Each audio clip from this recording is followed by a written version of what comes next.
Good morning, Justin. Good afternoon, Jason. I mean, I guess it depends where you are, right? Oh, that's right. It's 1:30 in the afternoon here. Before our guest, it is 10:30 in the morning because God he's in a bless him. nicer area than us. He's in a lefter area than us, meaning geographically speaking, not a. Oh, geez. Okay, never mind. I'm going to stop talking. Justin, how are you this afternoon? I'm doing good. It's amazing. Things are starting to open up again. I actually had a rehearsal for my first live classical performance, which is going to be next week in the Philadelphia area. Wow. Yeah, I'm pumped. Your It's voice exciting. is so powerful, though. Are you worried about spreading germs to the audience? It's going to be outdoors. Also, ladies and gents, I'm totally vaccinated, and I will be a number of feet away. In fact, whenever I sing, we make sure that we're double this. We're 12 feet away because of the aerosols, especially when I'm singing. So, oh yeah, man, we're still being careful. We're still doing what we got to do. So, my friends, check out Justin Gonzalez Tenor on Facebook if you want some more information about that. But that's not why we're here. We're here for Hi, I'm Jason. How are you doing, Jason? I'm good. Oh, shoot. He got so bored with what I was saying. He's like, "Geez, I'm gonna watch our show instead." I'm good. We have an exciting guest backstage, and let's do our housekeeping before he eats all the sushi. You know what? Let's do that. It's a great idea. Hello, ladies and gents. Thank you so much for joining us this afternoon. Again, if you're watching live, if you're catching this as a rebroadcast, hello, and thank you so much for being with us. If you want to catch some of our past episodes, finished products, head on over to youtube.com/user/superjpo711, or just go to youtube.com and type in "Hi, I'm Jason," and you will find our show. Plenty of fantastic past shows with fantastic guests, and we are so glad to add one more to our list. If you are watching on Twitch, please be sure to follow us on twitch.tv/HIJ podcast to not just enjoy our show, but also the things that we decide to host. And you never know, some nights me and Jason, our insomnia syncs up, and we decide to go live in the middle of the night. So you won't know when that's happening unless you follow us on twitch.tv/HIJ podcast.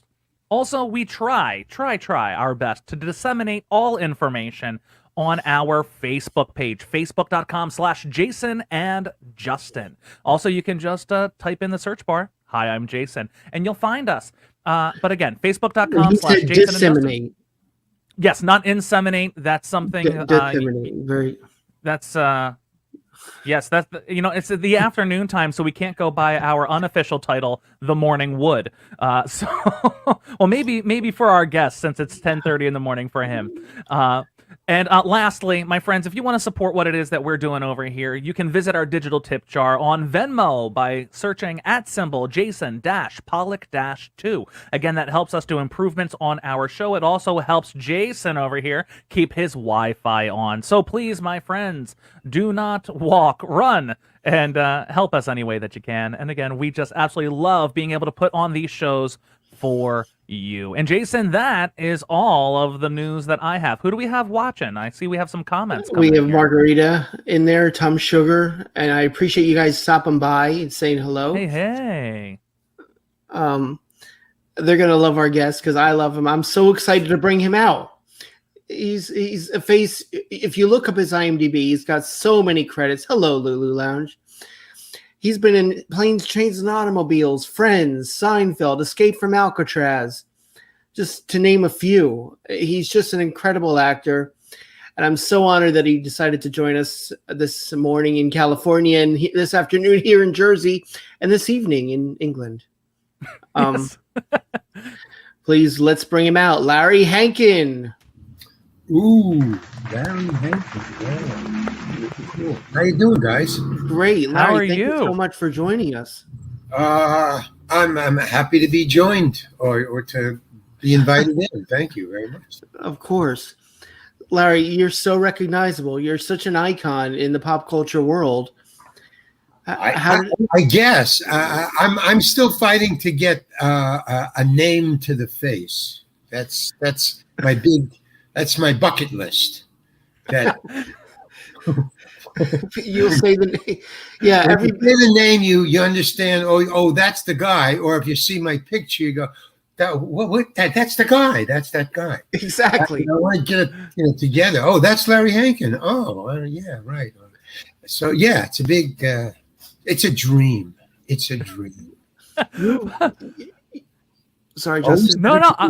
I was just going to say though. I remembered on the post that I made last night on social media. I said that you have almost 200 credits according to IMDb. I'm looking at 195 projects you've been a part of in some way, shape, or form, either as a guest a guest actor or as a recurring role. I mean, what a hell of a career, my friend. You work with the legends. You work with the best. And that's only the stuff I've done on the screen. Yeah, and that, but I made sure to make that distinction when I made. I'm writing a book right now about what I've done when you're not watching me. Much more interesting. Much more interesting. And also what I did right before I got on camera. In other words, what I was doing on the set, what was going on, with me. Because I just got to tell you in front, I'm a dyslexic. So I have dyslexia. So I interpret reality in just a slightly different way than you two people do. And this has been proven over my lifetime that, I'm not, they're looking at it in a different way, whoever I'm with. And so it sometimes it butts against reality. So that becomes very interesting to read about, I'm betting. So you kind of see the world through the eyes of like David Lynch.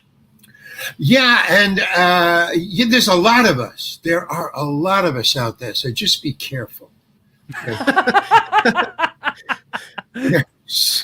Just warning you. There's a lot of famous actors are dyslexic, and it takes it's slightly different in each person. In other words, it's not an exact replication of. What do you call it? So it's not always just reading backwards. In other words, it's very hard for me to memorize lines, written lines by other people mainly, sometimes by myself. But who's the guy from the Fonz? Who's the Fonz? Henry Winkler. Henry, yeah, big dyslexic guy. Really? Major dyslexic guy. Yeah. So I don't understand because he has very difficult time remembering lines too. Do they give you a lot of opportunity to improv in the roles you take? Well, sometimes yes, sometimes not. But in the beginning, it was really hard because I'm just a new guy, another actor, and I would go up on my lines or something like that, or I would ask for time because I knew in front that I had dyslexia. See, when I was an improv guy, I was in Second City in the committee. It didn't matter. I could improvise like that. For dyslexic, that's easy. I have total, access to my subconscious. Total access. If you put a camera and a light on, well, this is back in the day when we were. I mean, you've got improv is just like any other athletic exercise. I mean, you got to work out at it. You have to exercise. Oh, yeah. Improv rules. There are rules to it, and I can improvise with you guys now. It's like a muscle.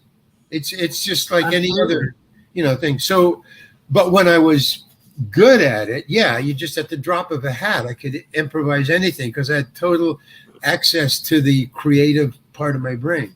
Is that where you started at Second City? Excuse me? Did you start at Second City? Is that right?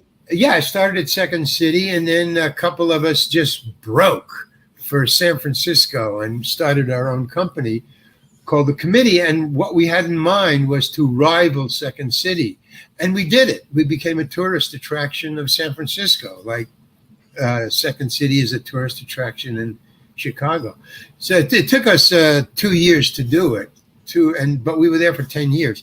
So I was really a good improviser, but then, I went down and started memorizing lines, and I lost that. I wasn't in shape. So I kind of lost that ability, that muscle. I lost that muscle.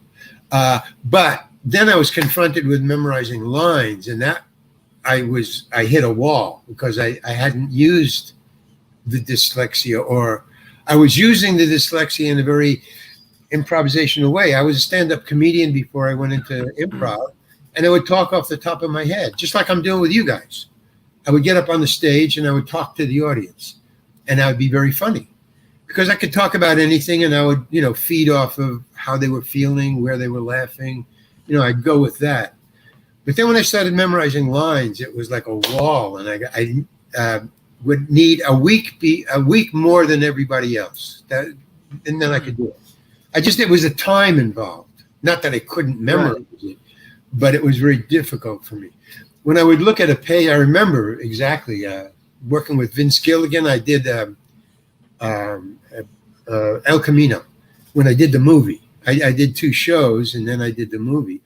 And he liked me, I guess, so much that he wrote a monologue for me and just presented it to me, or he didn't, but it was given to me on the day of the shoot. And that's like freaked me out. You can't do that to Larry Hankin. It's no, man. I freaked out. I mean, in the dressing room with the AD, the assistant AD, the guy was about, I don't know, he was about 20. I mean, he just got freaked. I got to go back to the set. I can't be here now. And he just split. So I said, you literally freaked out. Excuse me? So you literally freaked out. You had no, I went, I can't do this, man. No, what do you, I got like kind of angry, excited. No, what do you mean? How long do I have? He said 2 hours. I can't memorize this in 2 hours. That kind of freak out. Yeah. He didn't like the anger about, what do you mean? I want to, let me talk to Vince. He's not here. Oh, Christ. He split. So I just improvised that. You can watch it. You can watch my improv. But I couldn't do it in 2 hours. I tried. What I did was I just read it for 2 hours over and over and over again. And I got the gist of it. It was law. It was a law thing. I was trying to keep the cop out of the Winnebago because they were hiding inside. It was, I was out in the desert. I was old Joe. So they were hiding. Aaron and Brian were hiding in the Winnebago, and I was talking to the cop. And I had what he had somebody write. It wasn't Vince who wrote it, but he had somebody write it. A long legal explanation to the cop of why he couldn't go in there because the Winnebago was on my property and he didn't have a search warrant. So it was a long legal thing. And of course, the character would have that information because he was dealing and crushing illegal cars, stolen cars. Mm-hmm. So he would have all that legalese ready because he knew the cops might come. But I couldn't memorize it. So I just improvised it. I thought, well, let me dig deep and see if I can.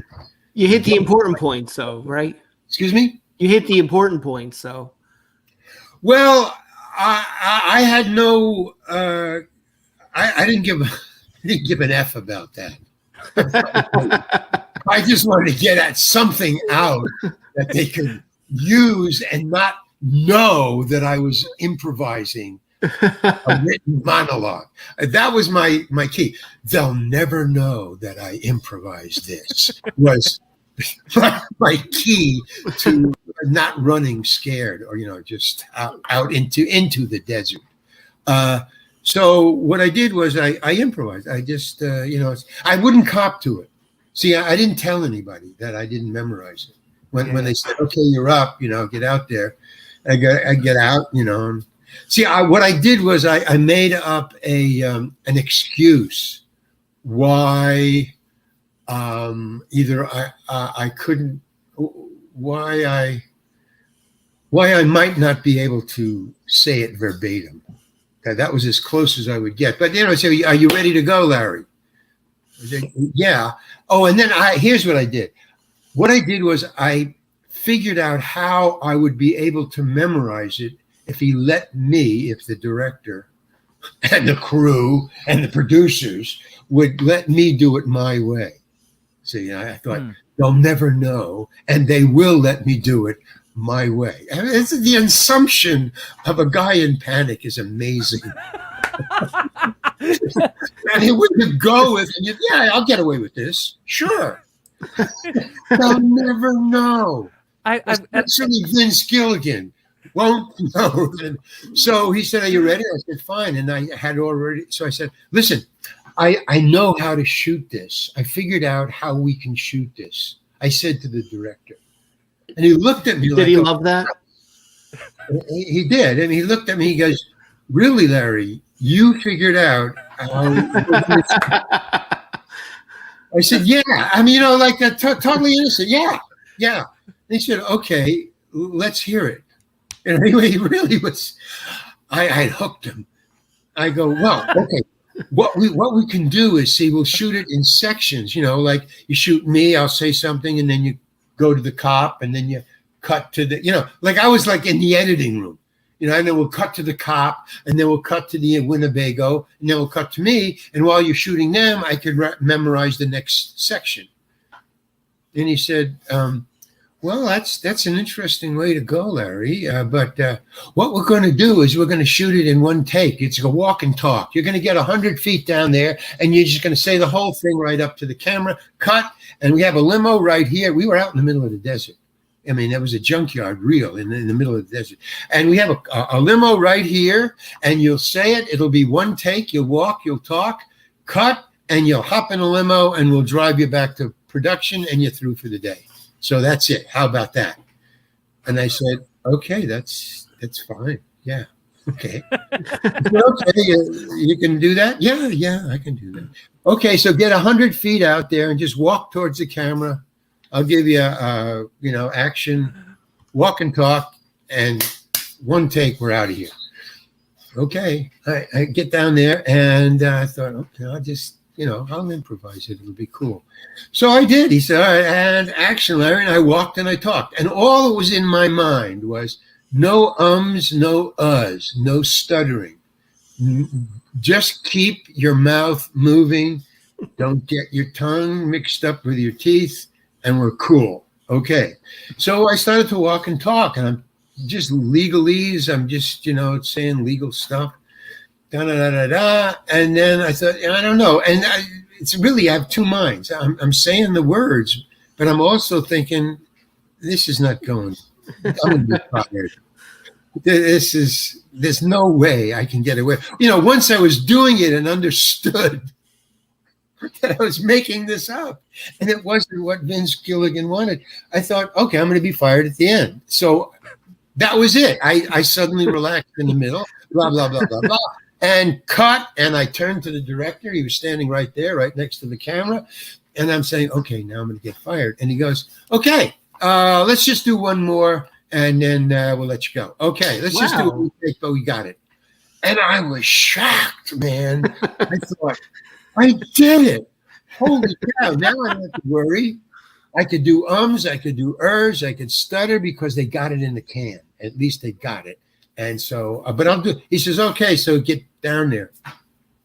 I get down there, and, there's a what they call a script girl on the set. And what she does is her job is to just tell you when you leave out a word or a sentence, and they'll circle it.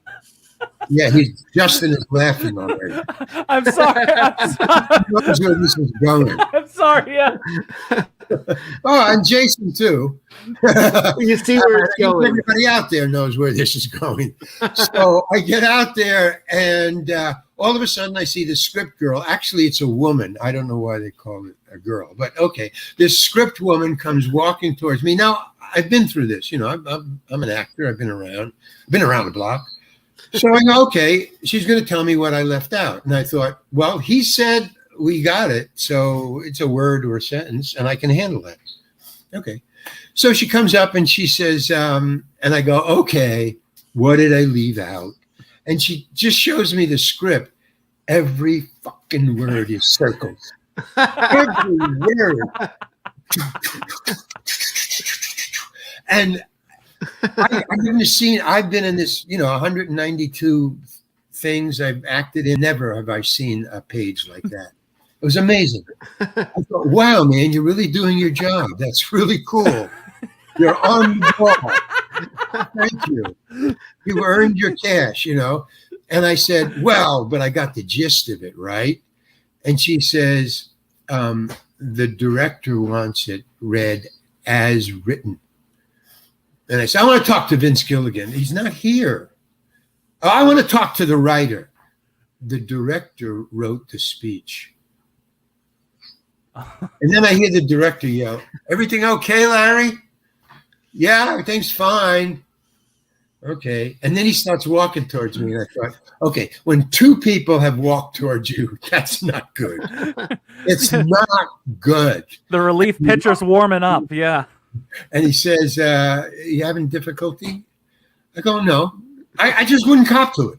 I just wouldn't. I go, no. He says, okay. Then the cameraman, the cinematographer says, is anything wrong, Jake? And Jake yells, no, it's okay. Don't you want to be by the camera? And I'm just standing there. Why don't they just fire me? Jesus Christ. I mean, I was getting bored with this. I really was. Because that's part of the dyslexic go-to. Yes, you know, you've been in these kind of situations and you just want it over with. And so he goes, no, I'm going to walk with my actor. And he's got the script. And I go, no, this is like kindergarten. He's going to walk with me right next to me. Oh, God. He says, yeah. And he goes, where's the frame end? You know, and it was right off my shoulder. It was about here. It was just a frame like that. And he goes, okay, I'm going to stand right here, Larry. Is that okay with you? Yeah, it's fine. It's fine. And he says, okay, all right. And action, Larry. And I just did the same thing. He didn't give me any directions or he didn't talk to me. He just said, okay, action, go, Larry. And I'm walking. By the way, when they use your name, Larry, it's not good.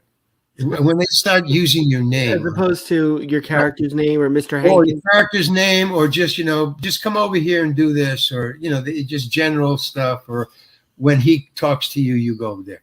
But when they say Larry, it's not good. So he says, okay. And he's walking and he says, that okay? Yeah. Yeah. So I go, blah, blah, blah, blah. And I see him walking. I can, you know, see just at the, and he's got his head buried in the book. And he's walking and I'm walking. And I go, okay, when I get to the end, then I'll be fired. Then I go, cut. Okay. All right, Larry. Larry's dismissed. Thank you very much. You know, and they clap. You know, they always clap when any actor is dismissed. Okay, Larry's going out. I get in the limo and I drive, and the limo drives away. And I go, what the fuck happened? I had no idea how can they? So I had to wait. I called the production company. I said, when is this episode going to be on? That was an episode. And they go in 2 weeks. So I waited 2 weeks and I phoned all my friends and I said, watch it because I want to ask you questions about it. Because I wanted to see what they thought or how it went, whatever. Or if they even used it, I don't know. So I watch it finally, and I'm all on tenterhooks and stuff, and I watch it. And here's what it was. And I said to my friends, I go, okay, did you watch it? Yeah, I called them immediately as it was over. You watch it? Yeah. What did you see? You were walking and talking about some legal stuff to the cop to keep him out of the Winnebago. Brian and Aaron were hiding in there, and there was a cop, and there was you, and you were walking. No, that's not what you saw. No, that's what you saw. Okay, and I called 3 or 4 friends that went through the same thing. What did you see? Walking, talking, cop, hiding. No, that's not what you saw. Well, what did I see? What you saw was me starting. I memorized the first line. So you see me, you know, okay, and you can't go in there because blah, blah, blah. And then they cut to the cop listening to me. And then there's a voiceover of me talking. And then they cut into the Winnebago. And then they cut back to the cop. And I'm still talking. I'm talking. It's a voiceover. And then they cut to me because I said something that was right on, you know, improvisationally right on to what needed to be said. They cut to me for one sentence. So now I've said 2 sentences on camera. You know how long it takes to say a sentence? It takes 2 seconds or maybe 3 if you're talking slow. So that's 6 seconds. back to the cop, into the Winnebago, a close-up on Brian, a close-up on Aaron, back to a close-up on the cop, another one to me, Aaron, bop, bop, bop, back to me. That's it. I was on screen for 10 seconds. And what they did was, and the director knew from the second line I said the first time I started to walk, he knew I didn't have it. This guy does not know what's going on as far as what he wrote. But I had said enough legal things to keep the cop out of there that they just cobbled together a voiceover. And then they just cut to me 3 times. I think it was 3 times, not 4. 3 times, 9 minutes, 9 seconds. Cut to me whenever I said something that applied and worked. And then anything else they garbled while they were talking inside or whatever. Because I listened very carefully to the voiceover. I watched it twice. I'd recorded it and watched it twice. So whenever I said something that didn't really apply, but they wanted to hear the talking, they muffled it or they lowered the sound and brought up what they were saying, you know, the cop or whatever. And it worked perfectly. But I talked to everybody and nobody knows the difference. That's some brilliant editing. But yeah, but it was the director who knew because he didn't get mad at me. He didn't say I didn't write that. You got it in your head automatically. He started to edit immediately. He said, "This guy is improvising. I'll have him do it again to cover any spots." That's why his head was buried in the text. He was listening for when I would hit a marker that had to be said in the script, and he was listening for that. And I did between the 2 takes hit all the stations of the cross that he needed. And so he said, "Okay, after 2, goodbye. You know, Larry's dismissed." I got it, but it was the director who was, you know, the genius of that. But it's Movies is Magic, which is the name of a friend's production company. Movies is Magic, and it is. And the second thing I learned about that is you can, if you're in a movie, any kind of movie, film, short, if it's on film, even on tape, if you're in a movie, you can't be bad. It's impossible because they'll just not use it. Or they'll put a voiceover or they'll edit around it, use your voice and cut to somebody else if you just look bad or doing something wrong. So it's all in the editing room where the creativity, you know, goes. Anyway. That makes sense. I every time I did a film, like I just did a bunch of indie films, but that we do, they'd say action, we do our thing, cut. Okay, now we're gonna. In my head, I'm like, well, was that okay? Did you guys? Nobody gives me any feedback on that. I'm so neurotic, though, and you're right. That's what it is. They can fix it. Well, A, they can fix it, but B, if you're a director, you know this, or I don't know, maybe people tell you this, but the best, and I've worked with a lot, like 3 or 4 really top of the line. I mean, like John Huston, John Hughes, Larry David. I mean, these guys are, you know, they know what they're doing.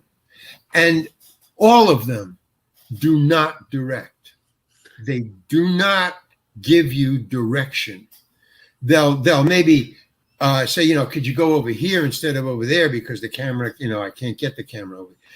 You know, they'll work within the framework of technical stuff. But as far as, you know, saying, you know, no, or be angrier or be mad or be quiet or tell you how to act, they don't do that. So the first clue was when I was talking to a major star on another movie, but he had worked with Woody Allen.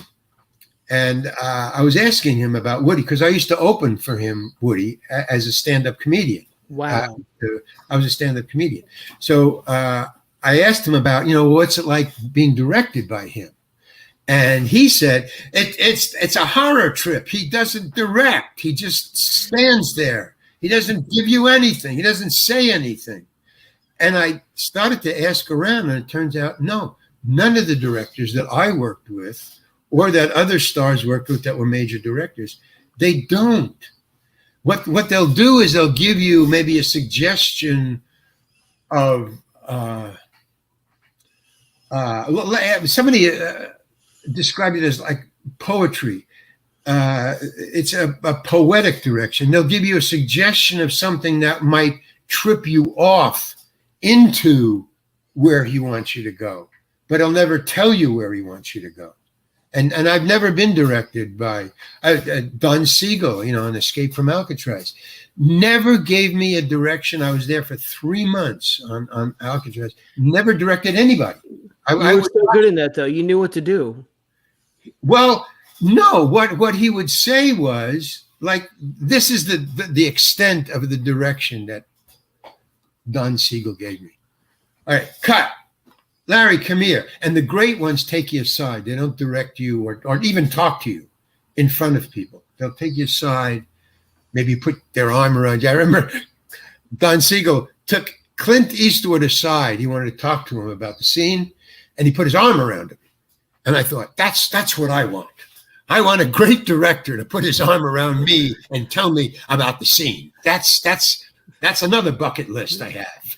And so what he would do is he'd say, Don Siegel directing me, he'd say, cut, Larry, come here. And he would call me aside and he would walk aside. He didn't put his arm around me, but it was almost, he was walking and talking with me. And he said, what are you doing? And I was, I was shocked. I go, what do you mean? What am I doing? He said, you're in the cell there. Well, here's the setup. If I get too loquacious, just shut me down. But what the scene was, he said, Larry, come here. I would always show up. There was very few days that I wasn't on camera somewhere. So I would always have to go to the island and get on a frickin' boat at 8 o'clock in the morning and stay there until 8 o'clock at night when the only boats came back. So if you were called and you were going to shoot at like 5:30 p.m., you had to get up at 6 o'clock, get down to the dock, and get on an 8 o'clock boat or a 7:30 boat. Oh my God! Or else you can't get out on the island, and you're fucked. So, and there was only one boat that left at noon, and that was only for CEOs and producers, and you couldn't get on it, even if you were dying. The ambulance had to wait or get there at 7:30 in the morning. Or wait until 7 o'clock at night for one of the boats to go out there to pick us up. So, I mean, it was just, we were trapped out there. So it was like being in prison, strangely. But you escaped. What? But you escaped. But I did escape after 3 months. So anyway, the scene was that Clint Eastwood and the warden, McGowan, were talking, but they were talking like this to one another. Don Siegel wanted a side view, profile. So he was shooting this way, and they were talking this way. But they were up on Tier C, which is where our cells were, and it was an empty cell. So they had to get the camera way back. He wanted the empty cell, or he wanted the cell as the background. But he didn't want across. In other words, you put the camera in the cell and shoot the other way. You want to shoot in. So they had the camera over the back. They had a board or something over the tier, and they were shooting this way. And he says, Larry, because I always show up, because I always wanted to watch. I was always on the set, even if I wasn't working.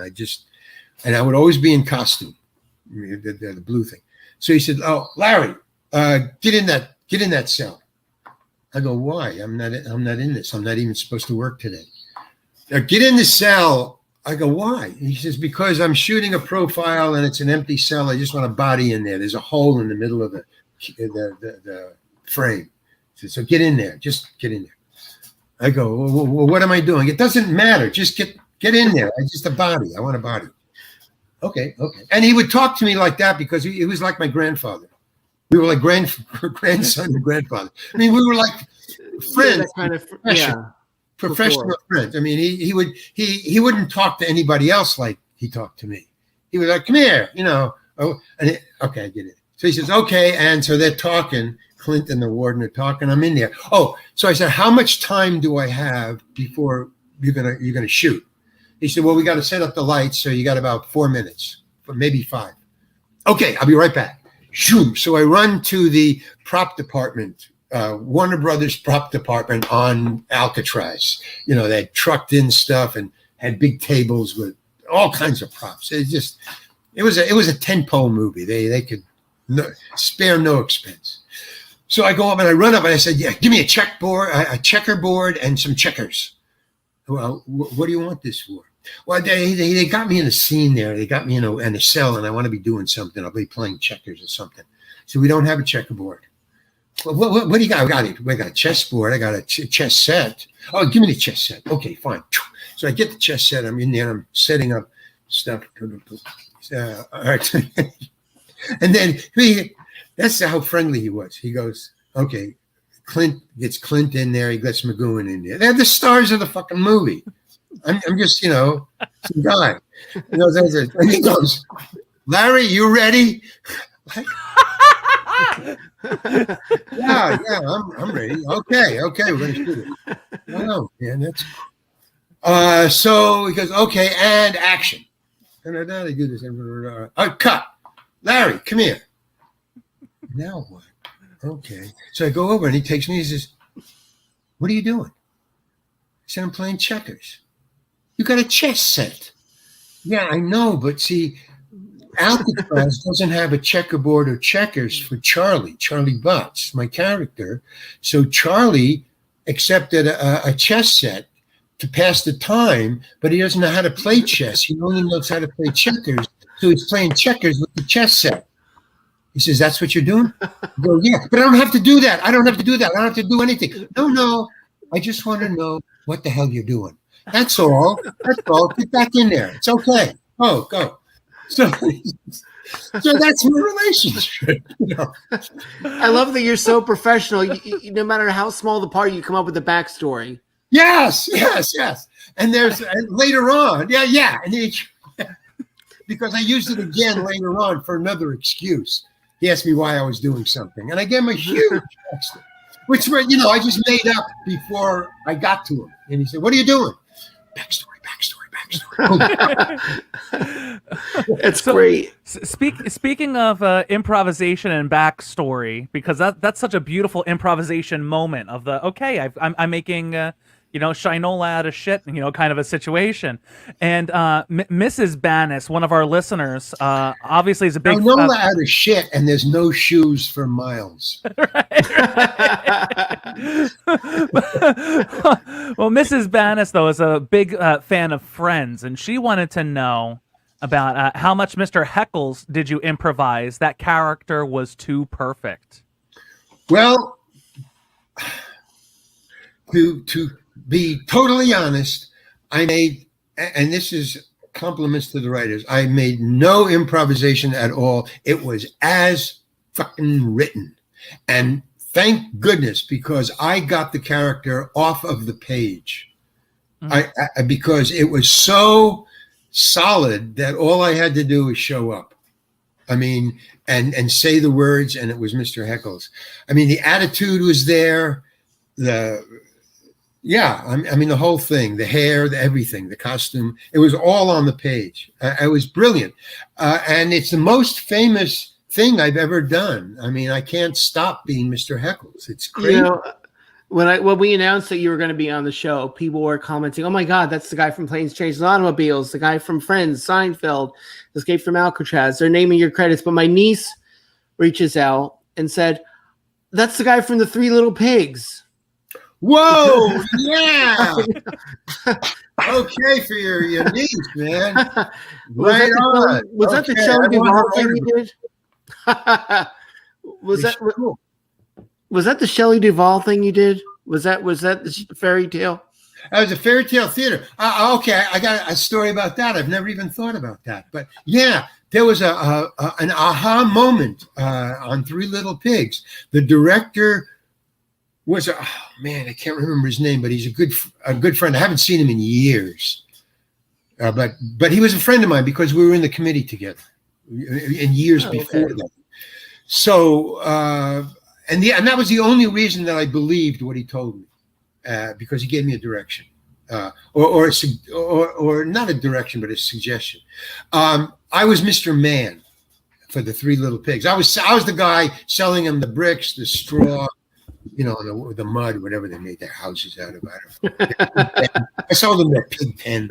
So anyway, we did a rent, and Fred Willard was in it. And, there was just 3 stars with Mr. Mann, Fred Willard, and another guy I can't remember his name, but he's big now. He's got a movie out right now. He's a stand-up comedian. Anyway, so we do the scene. We shoot the scene. We rehearse it. We shoot it. And the director comes up to me and he says, "I think you're going in the wrong direction." That's a direction, because it's not specific. It's non-specific, but it's a good direction. It gives you a hint as to where you can go and do whatever you want with it. But he says, I think I was either too low or too high, or I was too hyper or not hyper enough. But he said, I think you're going in the wrong direction. So, and I didn't want to. I thought, no, this is my interpretation of Mr. Mann, and I'm going to do it. Now, I didn't give him any attitude, but I kind of argued my side. I'd rather do it this way, my way. He said, no, I don't think so. I don't think that's right for what we're doing here.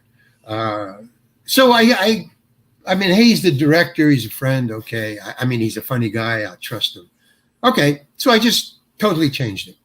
And I did it the way that your niece sees it. And when I watched it, I thought the guy was right on. My interpretation would have been wrong. It wouldn't have been funny. So it was sometimes, directors know what they're telling you. Listen to them. And that director, by the way, was Howard Storm. Howard Storm was the director, and the stand-up comedian was Billy Crystal. Billy Crystal. Yeah, I was going to say Billy Crystal and Jeff Goldblum. Jeff Goldblum. I mean, we were all there. It was how cool. It was great. It was just amazing. But a luck of the draw, because nobody was famous. Nobody was anybody then. Wow, we were all just actors showing up. And doing the work too. I mean, again, Fred Willard. There's Doris Roberts on there, and she's fantastic. Jeff Goldblum and Billy Crystal. Those are the big names that are popping out. Valerie. Fairy Tale Theater was a great show, and it always had top of the line actors, whether they were famous. Oh, yeah. So I don't doubt that for a second. That the casting was amazing. I would watch the show. It was like a children's show, but it was an adult show too, because the actors were all right on. Here, my niece knows you're crazy, Carl. I'm sure Adam Sandler allowed improv. Yeah, but by then, I didn't like Adam at all, and I just wasn't improv. He's a prankster, and I just don't like pranksters. I don't like pranks. I have no sense of humor, by the way. People got yeah, I mean, funny. Wait, I got to shut this off. What the hell is going on? Okay. Yeah, really funny people don't have any sense of humor about themselves. I learned that I read a lot of autobiographies and biographies of funny people that I think are funny, whether they're comedians or not. And all of them just don't have any sense of humor. Everybody says, yeah, he doesn't laugh at himself. So pranksters for me are the enemy. I don't like them. I get it. If I got a pie in the face, maybe I wouldn't mind. I mean, that's a harmless prank. That's one of the oldest. No, that's right on. That's bowling down the center. It's bowling 101, But that happened to me at a Denny's once. The waiter brought a warm apple pie, big full pie. He held it and he pretended to hit me in the face with it, but it started to slip and he went to catch it and made full contact with the face. Needless to say, the whole table was comped that day. Did anybody laugh? The whole restaurant. All right, there you go. Okay, he got the laugh. That's all. Man, my face and hair were just covered. A pie in the face from a a waiter in a restaurant. That's the top of the line, man. I was gonna say that's isn't that saying about life imitating art, imitating life, imitating art, that sort of thing. I mean, we've seen it so many times in a cartoon, and here it actually happened. Apple pie. Oh, it was warm. The warm is the thing that made it over the top. Because generally a custard pie or a cream pie, it's cold or at least room temperature. Yeah, at least it wasn't scalding hot. Warm was okay. Oh, well, it was hot? No, it was warm. At least it wasn't hot. Yes, it's perfect. It's perfect. So Larry, I'm scrolling through again all of your IMDb credits here, and you have been on like all of my favorite shows. You have either been on. In fact, it's so funny. I was actually just looking. I just got done binging Star Trek Voyager, and you were on like 4 different episodes of that. I mean, it's amazing, just all the stuff. So I have a question for you because Wind Dancer, familiar? Wind Dancer? No, you missed that one. That's my favorite role of all time, second only to Escape from Alcatraz. That was Star Trek Voyager. What? That was Star Trek. Star Trek, yeah. Wind Dancer. Wind Dancer was a white volleyball with a face. That was all. And it floated in the air. And I would float over to somebody and talk to them. And I was a white with red, like how not a volley, maybe not a volleyball, but they have a black and white hexagons on it. Right, soccer ball kind of thing. Soccer ball. Yeah. Okay. So they were red. So they were red and white hexagons, but there was eyes and a nose, and it was my face. What did you wear? Green underneath that? In the air, and it would just come, and it would say, "Hey, stop doing that." I loved it. I mean, it's just in one scene. That was Star Trek Next Generation. The episode was Cost of Living in 1992. So I'm going to have to go back and check that out. So that's and I love Next Generation. It's the silliest acting I've ever done, and it's great. I mean, I want that on my tombstone. Just that picture. You're so like Mrs. Bannis is saying, your part in Home Alone was memorable. You're so memorable in everything you do. You just I don't understand that except when I was a little child, like 2, 3, something I don't remember. People told me that people would come over to the carriage or to pick me up or I was like a weird kid. I mean, I was something about me. They I don't know. I could never figure it out. I do remember my uncles used to throw me through the air. I mean, in other words, and that was where I was talking about the book, writing the book and the things that happened to me off stage. Yeah, when I walk down the street, things change. It's really weird. People will just laugh spontaneously or cry or do something. Like I was on my bicycle the other day, yesterday, and I pulled up to a traffic light, and I'm right next to a car, and it's red light, and people are passing in front of me. People are, it's one of those cross things where you can cross any way. Right. Yeah. So everybody was crossing, but only 2 girls were crossing this way, like straight in front of me at 180 degrees. Is that 90 or 80? 90 or 180 when you're this way, that way, I think I want to say 90. It's 90 degrees, yeah. She was 90 degrees, 2 girls, okay.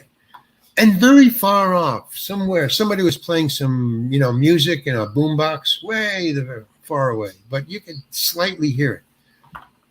So she's walking and walking and walking, these 2 girls. And right as they got in front of me, and they looked at me, and I had my mask on even. So I didn't think they saw me. But as soon as they got in front of the bike, they started boogieing like crazy. To the music, and all the way to the curb. Did I do something what caused that?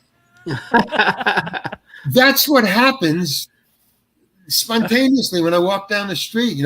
People flowers bloom. Recognize me, okay, like a car will go, hey, how you doing? Hey. I go crazy. Fans are weird. I don't. It's are weird. They are. It's amazing what you're remembered for. Well, yeah, and yet they what still you don't know my recognize name. for. They don't know my name. So See, what? No, go ahead, Jason. I'm sorry. no. Well, what's up? No. I was going to say, and it looks like you have a chance at people getting to know you a little bit more. You've got some stuff in a couple things in post production right now. You're filming a couple of things right now too. Oh, this is all. This is all according to IMDb. So again, What am I I don't in? know how. So what is it? Stripped, the TV series. You have a couple of episodes that are in post production right now. I am. I I didn't even know that. You play Larry. And again, this is according to IMDb, so it could also be full of shit. So I don't know. No. I think I got a phone call. This is really weird, man. Holy cow! I'm losing it, man. But again, you're also doing I'm looking at 1, 2, 3, 4, 5, 6 things are in red right now. So something was just announced that you're going to be doing a voiceover. Is Bengal in there? Yes, Bengal is in there. Yeah, that's in pre-production right now. Right, I did. I just did that a couple of days ago. Yeah, and I hear the trees whispering and Cadillac Right. Respect. And what's the last one? Cadillac Respect. Don't know. So that one says it's filming right now. So you might not have been brought to the set just yet. And then something that was just announced is Bill Plimpton's presents Magnum Farce. Yeah, that's kind of in hiatus or in that's been banked. I did that a couple of years ago. They're still trying to sell it. Didn't he pass away? Bill Plimpton? Yeah. Or am I thinking? I don't know, but somebody- he was a great cartoonist, man. Oh, he's amazing. He's unbelievable. Amazing cartoonist. Yeah. Can I gotta ask you? I mean, it's a generic question, but what was it like working with John Candy? Did you have good memories of that? Well, what you would expect. He's great and so giving. He gave me so much screen time. I got a question for you, but I'll answer this first. Okay, he's a great guy. He's a great human being. He's very giving, artist, actor. He would tell me stuff to do. There's 2 things that I'm remembered for, but it was all from John Candy. In trains. No, it's Armed and Dangerous. Armed and Dangerous.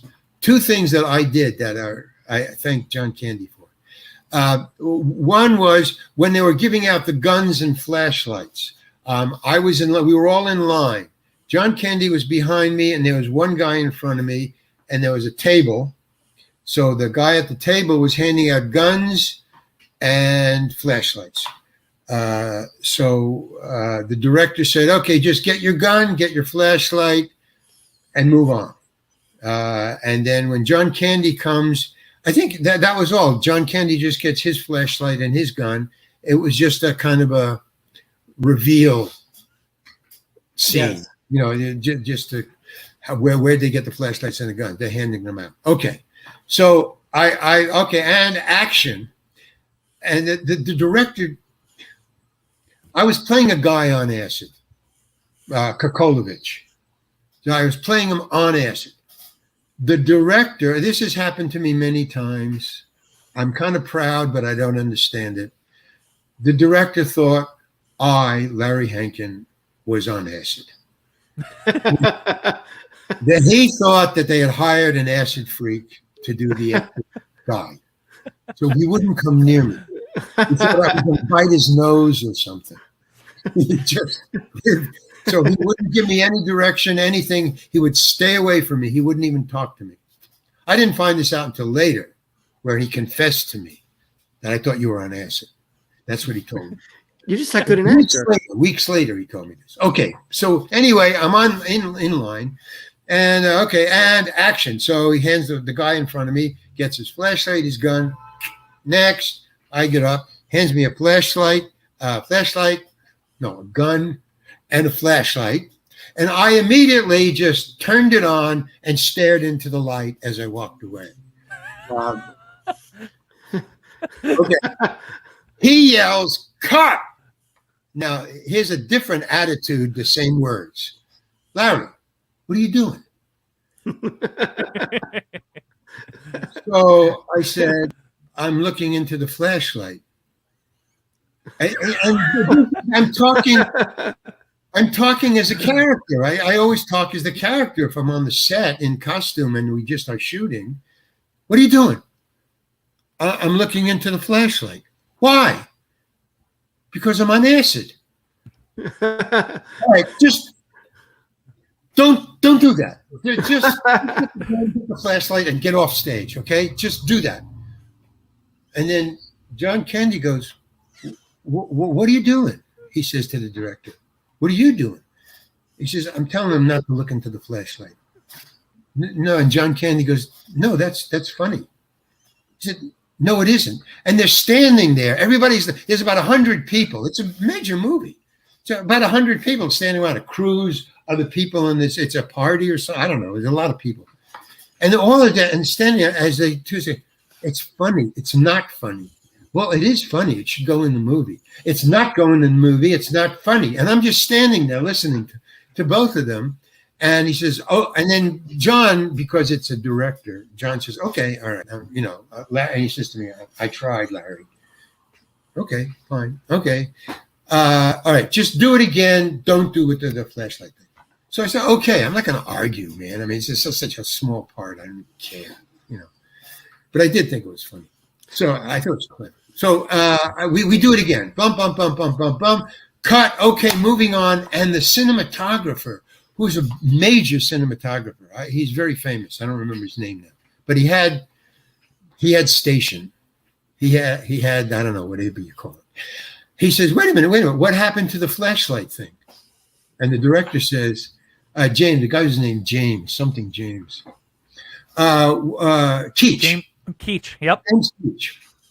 Says, what happened to the flashlight thing? And James goes, it was cut. The cinematographer says, why was it cut? He said, because it wasn't funny. And the cinematographer says, but it was funny. And the underlying theme to everybody talking to the director is, we need as many laughs in this movie as we can get. You're not hot shit with the laughs. Is what they were saying, but they wouldn't say it. He was hired because there was explosions in the movie, and he was a master of explosions. That's why he was directed. So when it came to humor, he didn't care. So the cinematographer says, no, it's funny. He says, it's not funny. It's not going in the movie. We're moving on. So the cinematographer says, all right, hold it. He said, I want you to just give me one shot. I want to do this scene again. Would you just let me do it one more time and let him do the flashlight? And I'm standing back and I'm going, what the fuck is going on, man? This is crazy. It's just a laugh. It's a little, who cares? But it seemed to be a big thing, So James Keach finally gets fed up. And then now John Candy is moving in and he is surrounding him too. So they got two guys on him. He says, okay, let's do it again. And let's get the hell out of here. I want to move on. We don't have any time. Okay. So then the cinematographer says, all right, can I have my crew, please? The camera crew. Okay. Whoever is not working on this shoot, right, on this scene right now, I want you to just stand around the set. Just gather around anybody who's not working on this scene. And about 10 guys gather around the set. Nobody knows what's going on now because nobody has actually heard the words going on. So now everybody is gathered around the set because was something going to happen? So, okay, so Keach is standing back. So now that the cinematographer is directing, and he goes, okay, I just want you to do the scene. We're just going to do the scene again. That's all. Okay, Larry, I want you to do the flashlight thing again. Okay, cool. All right, everybody action. Gun, thing, Larry.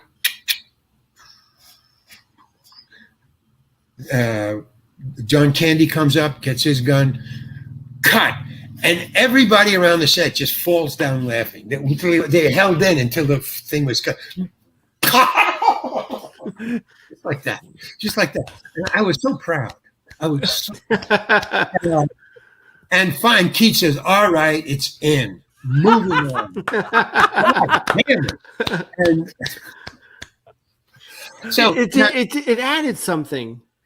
well, by then it didn't matter whether it did or not. It was somebody, when John Candy said, yes, it's funny, and he said no, the cinematographer said, no, this is like politics now, no, Biden won the election. Yes, he did. Yeah.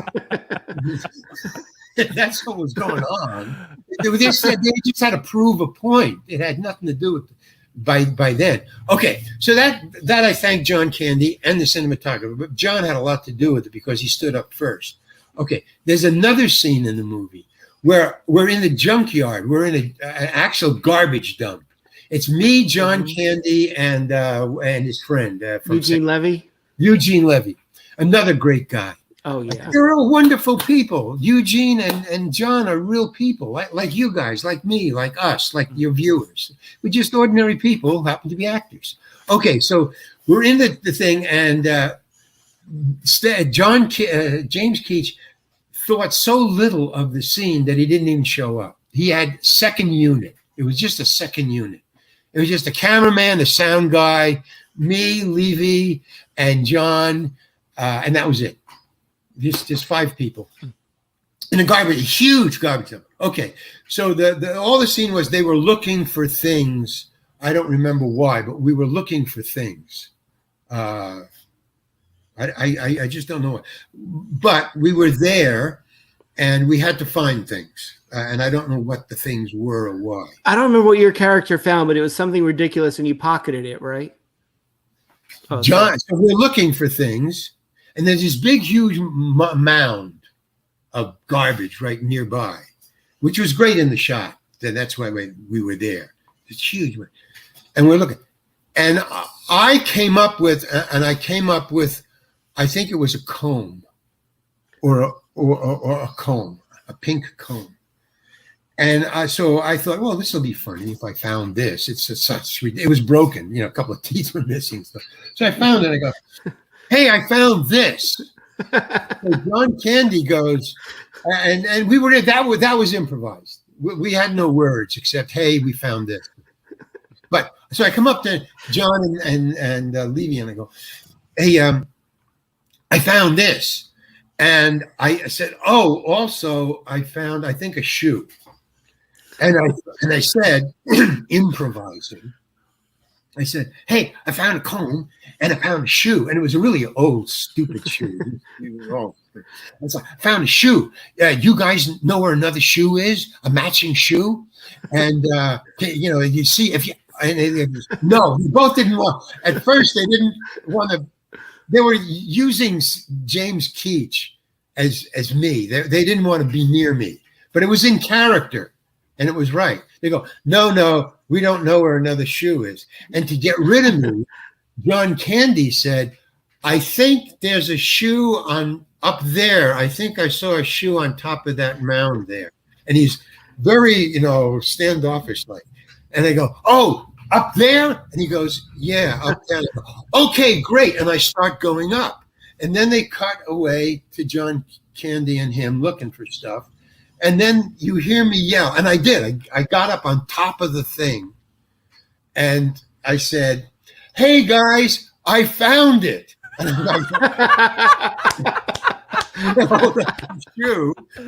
I said, I found it. And John yells, oh, that's great. And I yell, yeah, but wow. And I fall and I disappear.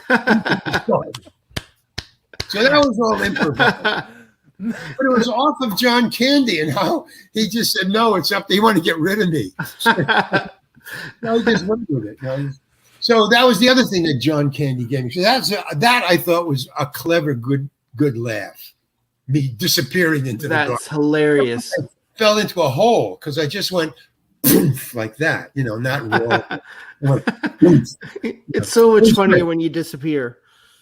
Yeah. So that's to explain. John was just a stand-up guy. And he was always my friend. We were going to make a movie together, right before he died. We stayed in touch. We lived near one another in Hollywood at the time. So yeah, I just love the guy. Well, everybody loved him. Great. And I love working with him. And he always gave you stuff. He does have a funny mind. I mean, you're working with him, and then he'll go, "Hey, why don't you find a shoe, or why don't you go up there?" Or he'll tell you something that's funny. Yeah. And Larry David is the same way. That's how he directs. He'll just tell you something that's so funny. I just watched Larry David direct when I did Seinfeld. I just would watch him direct. I would just show up just to watch Larry David. He doesn't direct. He doesn't direct the show. He stands off to the side and he just watches, kind of with his arms across his chest. He just watches very silently. And then every once in a while, he doesn't do it much, but he'll just call over one of his major actors, like Jerry or, Costanza, and say, "Hey, come here." And he'll go, and again, he takes you off to the side, and they'll just, and I would always watch him. And inevitably, he did this 3 times while I was there to 3 different people. He'll take you aside. He'll watch a scene, and you're watching the scene. Okay. And they'll say, "Hey, come here." And you're like, Costanza, say, "Come here." And I always wondered what the hell he said. But each time, the actor would go back into the scene, and it would be funnier. It would just be funnier. I don't know what he told the guy. And I was thinking, why doesn't he tell me something? I want to be funny like that. You were great in that. Me, why didn't he tell me? And finally he did. He did. And my character, the key to my character, which was I didn't improvise anything. It was on the page. But I kind of thought he's kind of passive aggressive. It was, the Kramer guy, Tom Pepper. I'm getting from the vibes from the page. I'm getting, he's kind of passive aggressive. He's either angry or he's nothing. He's just one or the other. So I said nothing. And I got nothing from, actually 0, from Buster Keaton. Buster Keaton grew up in show business in vaudeville. And that face that he does, that stone face of Buster Keaton, was called 0. Because his father, he was a trained tumbler. What he would do is his father would pick him up by the seat of the pants. He had, special pants where he could pick him up by the belt. And he was like 5, so it was easy to pick him up. And at certain stages, he would come out. His father and his mother had an act. And at one point, this 5-year-old would come out. And his father, in some way, would say, "Get off the stage," and he wouldn't, the 5-year-old. So he would pick him up by the back of his belt, so the kid was hanging like this, and he would throw him against the backdrop, this canvas, the in-one. Well, if you hit that, it goes like that, and then what happens is you slide down it because it goes, like that. So he never got hurt. But what his father would say to him, "Okay, kid, 0." And what 0 meant was totally relax, go neutral, so that you're floppy when you hit that. So it's not a hard hit. You're just floppy.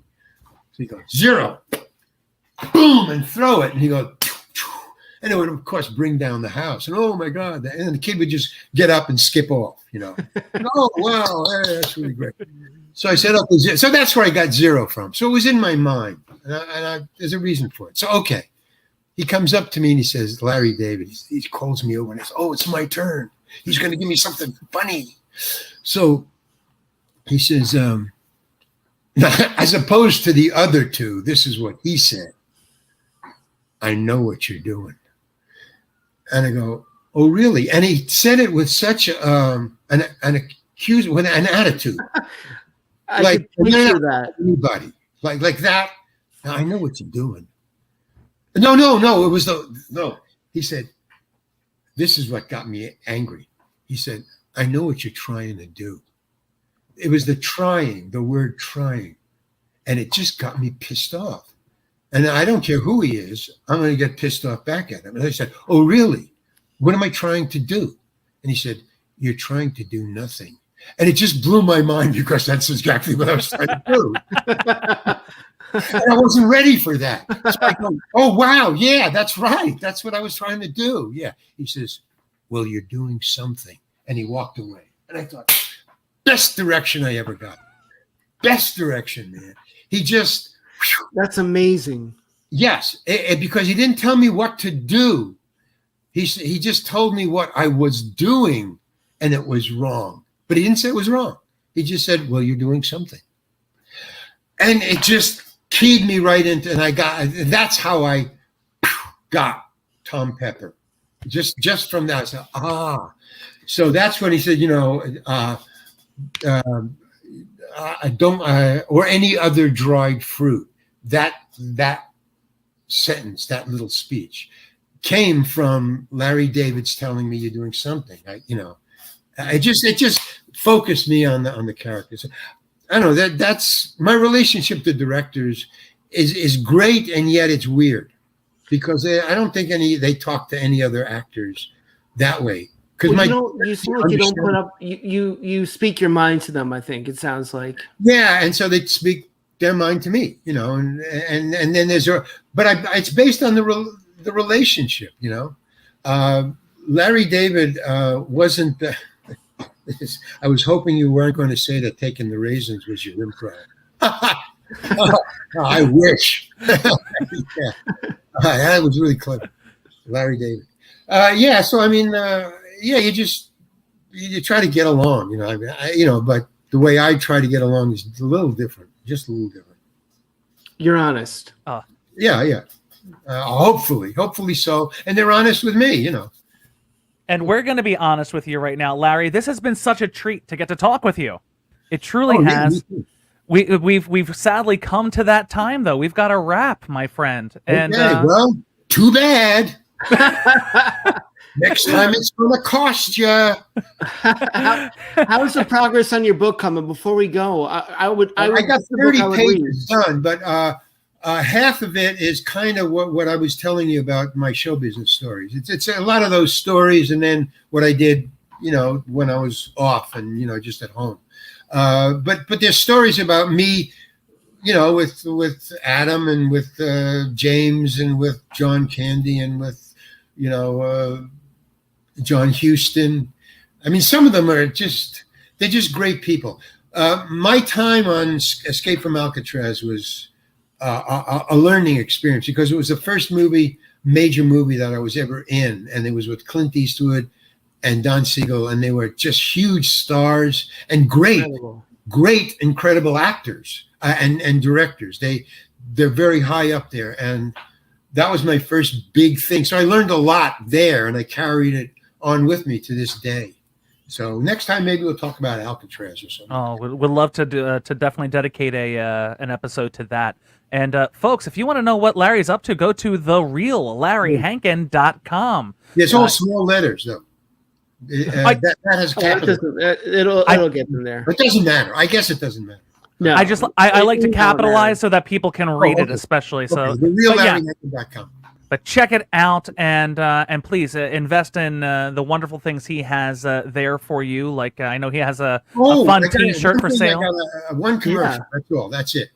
I have you go to that site or TeePublic and go to that's one word TeePublic.com. I have a Keep It Down, a Mr. Heckles T-shirt. That's really cool. Yeah. Oh no way. Yeah. Fact, yeah. I'm going to the website right now. I'm trying to pull it up fast. Come on, be my friend, internet. Okay, I'm gonna try to pull it up. Go to tpublic.com and just type in Larry Hankin. When you say John Huston, did you mean John Hughes or did you work with both? Oh, John Huston and John Hughes. That's both incredible. Great. Jeez Louise. Oh, I have a question for you. Yeah. Keep it. Keep it. Can you see it? There it is. There it is. Oh, that's great. So get yours today, friends. Yeah, I'm right. To get one. It says 9. It says 5 minutes after 9. Your clock, Jason. Oh, this is It's been 5 minutes after 9 since we brought the clock home. My wife found that at a thrift store and refinished it for $10, and she turned it into art. But it's always 9, 5 minutes, 7 minutes, 6 minutes after 9. 6 minutes after 9. It is. You're not still on acid. Like 0 hour when it's all going to go down the tubes. When the clock. Oh wow! Look at my Armageddon. hair. That's Armageddon. Okay. Anyway, Armageddon 6 minutes after 9. Remember that, folks. You heard it here first. And Mrs. Bannis agrees she needs that shirt. I think we all need that shirt. So make sure you go to thereallarryhankin.com, get that shirt. And ladies and gentlemen, thank you so much to Mr. Larry Hankin for spending some time with us. And for the record, Larry called on to us. This is the Twilight Zone. We filmed for 1 minute the entire show. All right, let's do it again. I can remember everything. I can remember it. Okay, let's just do it again. Right? Yeah, we're gonna do it, but we have to go 100 yards out first. So. Yeah, towards the camera. I'll go back there and walk towards the camera. Oh, good callback. Good callback. And ladies and gents, we will see you next Wednesday. Are we next Wednesday, Jason? No, not next Wednesday. 2 Wednesdays That's right. from now. 2 Wednesdays from now. And who is our guest in 2 Wednesdays?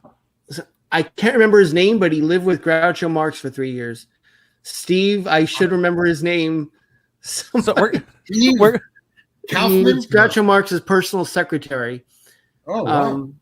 Wow. Get the scuttlebutt about on Groucho.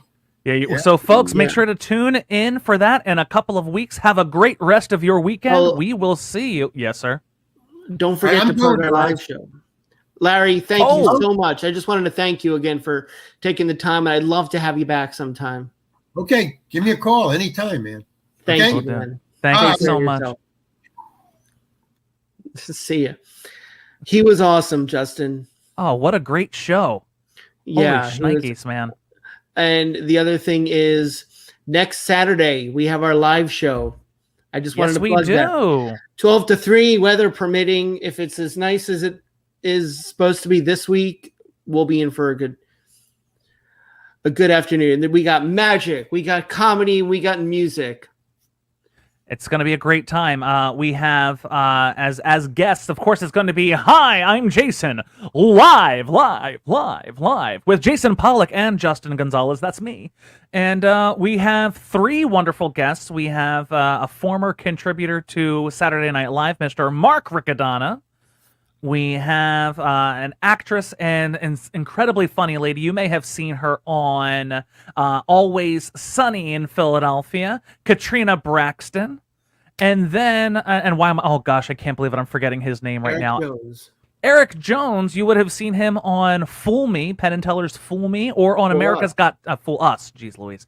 And America's Got Talent. Just one of the best practitioners of sleight of hand. And you get to see all of that for free on the 15th. It's our gift to our listeners. Absolutely. You're welcome. So Louise, get on the plane and come on over. And Mrs. Bannis, bring your husband from Staten Island. There's coffee. Oh, yes, there's coffee. There's I believe just like today, though. I know, and a shout out to Tom Bannis. He popped in a little bit earlier. Yes. I know he's out working. He's gigging. He's especially now that people are starting to get back together. People are starting to do things, and so I'm hoping I believe he said he's going to be working next Saturday. But if he's not. Come on down, you guys. Come on down to beautiful, historical Mount Holly, New Jersey. The Colonial Cafe. And I think that's it, Jason. I think that is all our stuff. That's a wrap. Justin, when is your next show? My next show will be I have some small private things during the week that I'm doing. I'm doing a couple of my one-man shows that I do for some private audiences, and then I think the next public thing that I'm doing is actually our show, and then after that I will be doing a show for the Marian Anderson Historical Society in Philadelphia. That'll be next Sunday. So please go to Justin Gonzalez Tenor on Facebook to find out a little bit more about that. Please do. And how about you, Jason? Do we have anything fun and crazy planned for this week? Next Thursday, I'll be at the Candlelight Theater with Coleman Green and Tim Grill and Sherry Franklin. Oh, that's And then beautiful we have theater. June 17th at the Candlelight, it'll be me with Irene Bremis and Carmen Lynch. It's going to be a fun show. June 17th. I'm looking forward to that one. That's going to be awesome. And Candlelight Theater down in beautiful Delaware. Arden, Delaware. Yes, just outside of Wilmington. So if you're in our neck of the woods, South Jersey, Philadelphia area, it's not that far of a drive. It's a beautiful theater, and again, these are going to be awesome shows. You don't want to miss them. Justin, thank you for everything. I hope you enjoy the rest of your weekend. Oh, you too, my friends. Stay well, everyone, and we will see you again very, very soon. Bye-bye now. See ya.